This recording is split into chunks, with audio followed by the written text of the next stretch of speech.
few weeks ago, we released a video on the pale horse from Revelation chapter 6. And I referenced early on in the video the colour of the horse, often called pale. The word used actually speaks of a light green. And a couple of people in the comments said that green is the colour of Islam, which is something I didn't know myself. So I thought I'd do a little bit of digging. Sure enough, you go looking at sources like Wikipedia and you go and look at the Quran itself, and you have things like this: reclining on green cushions and rich carpets of beauty.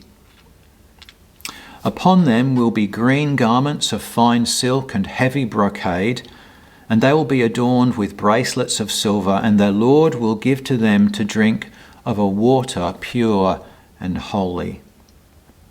So is the pale horse Islam?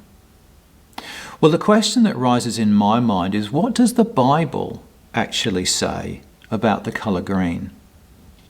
Also, to every beast of the earth, to every bird of the air, and to everything that creeps on the earth, in which there is life, I have given every green herb for food. The book of Job: he grows green in the sun, and his branches spread out in his garden.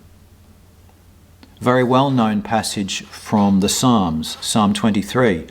He makes me to lie down in green pastures. He leads me beside the still waters. And in Jeremiah: for he shall be like a tree planted by the waters, which spreads out its roots by the river, and will not fear when heat comes, but its leaf will be green, and will not be anxious in the year of drought, nor will cease from yielding fruit. So it seems to me, if we look at the Bible, green is a colour of great blessing. But green is also referred to when the Bible speaks of corruption. Here's a couple more examples from the second book of Kings. And he sacrificed and burnt incense on the high places, on the hills, and under every green tree. From Isaiah: inflaming yourselves with gods under every green tree, slaying the children in the valleys, under the clefts of the rocks. And it also speaks of judgment. For they shall soon be cut down like the grass, and wither as the green herb. For the waters of Nimrim will be desolate, for the green grass has withered away. The grass fails, there is nothing green. So I'm going to suggest there are two sides to the colour green, as there are, I think, with most things in the Bible. Green can have a positive, attractive, and healthy representation. You know, when the world around us is green, it is alive and it is growing. It speaks of a blessing or an abundance when it is connected to the source of life. But there's also an unhealthy connotation to it. And you know, we describe someone as being pale or pallid or green around the gills when they're looking sickly. And it is, as I mentioned in my video, a very unnatural colour for a horse or indeed a person. So it speaks of illness, disease and death when it is disconnected from the source of life. Now, we may well speak of the pale horse as being Islam, but I think it's got a broader connotation than that. I think the pale horse speaks to any expression of religion which places its priority in what is merely natural or external, which has no connection, no true connection to the spiritual source of life.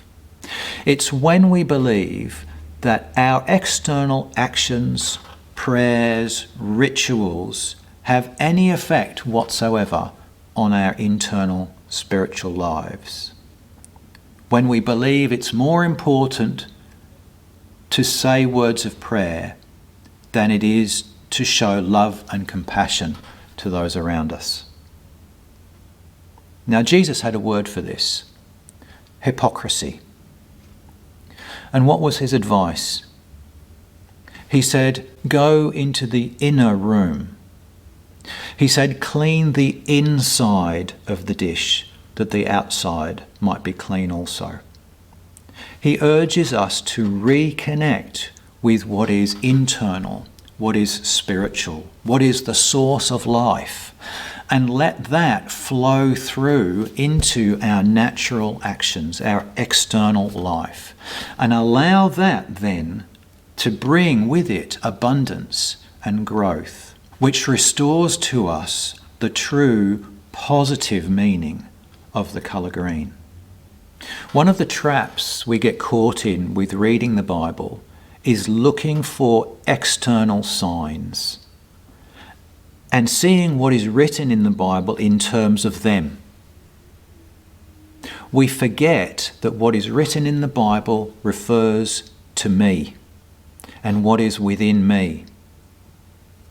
We forget that the Bible, as a two-edged sword, is meant to bring focus to truth in my life. When I point it anywhere else, it will fail to do its job.